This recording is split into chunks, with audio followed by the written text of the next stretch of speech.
Good morning. This morning we're going to talk about accruing for sales returns.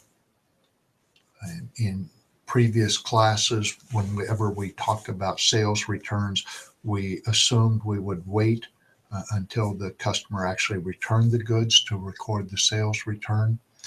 But in reality, if a company has a policy to allow sales returns and the amounts are expected to be material, we should accrue for sales returns before the customer actually returns the goods. We should estimate how many goods we expect customers to return. This is only if it's significant or material. Now, when I think about sales returns, I always go back to bad debt expense to get my head organized because there's so many similarities. So we sell some goods on account. We collect some money. Whenever we sell goods on account, we realize we probably aren't going to collect them all. So on December 31st, we're going to accrue bad debt expense. We want to record the bad debt expense in the same period when the sale occurred. Now, we don't know who's not going to pay us, so we create an allowance account, an allowance for uncollectible accounts. It's a contra account to accounts receivable, and it will reduce the net realizable of accounts receivable.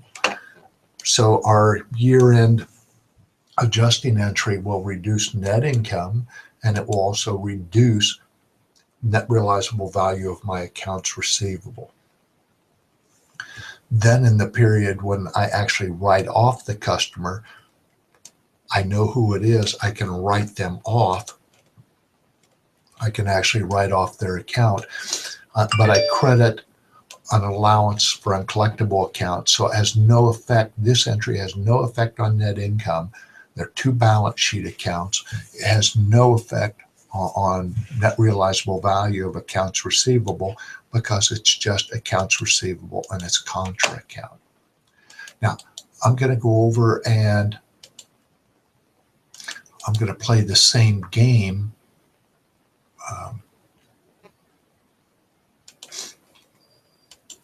with accruing for sales returns, and hopefully you'll see the similarity.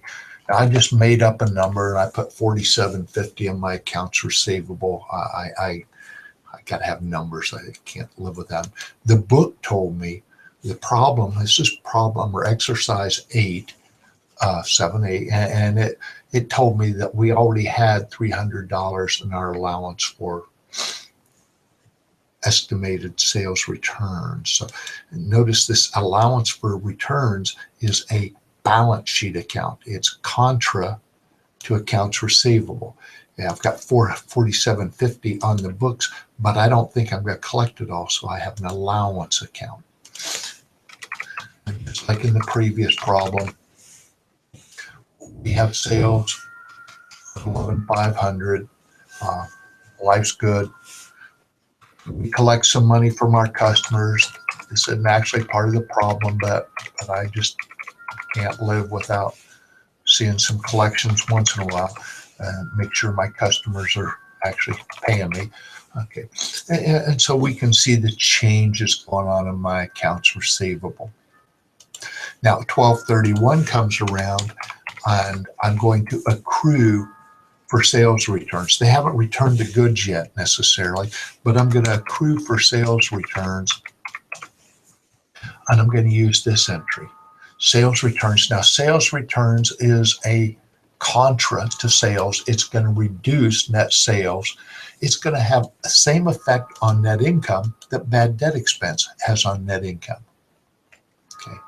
Now the problem tells me that we expect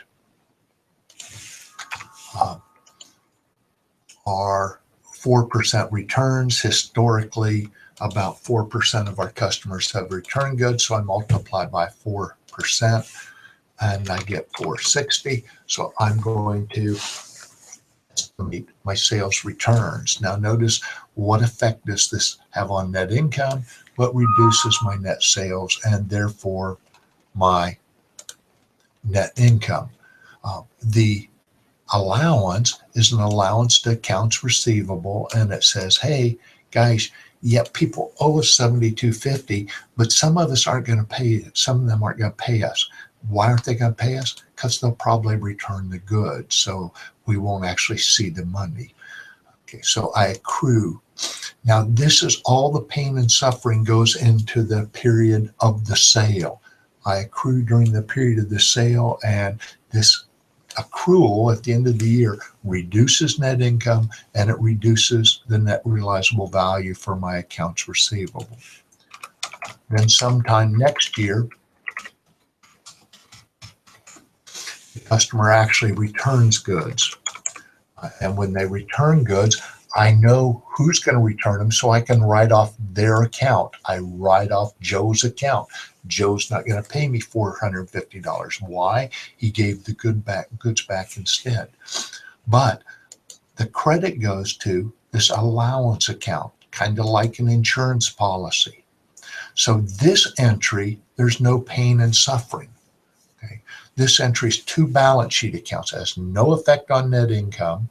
In fact, it has no effect on net realizable value because it's just accounts receivable and it's contra account. So it has no effect on net realizable value of accounts receivable or total current assets.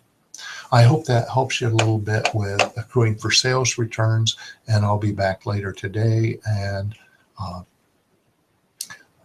try to address sales returns when we have inventory and cost of goods sold involved.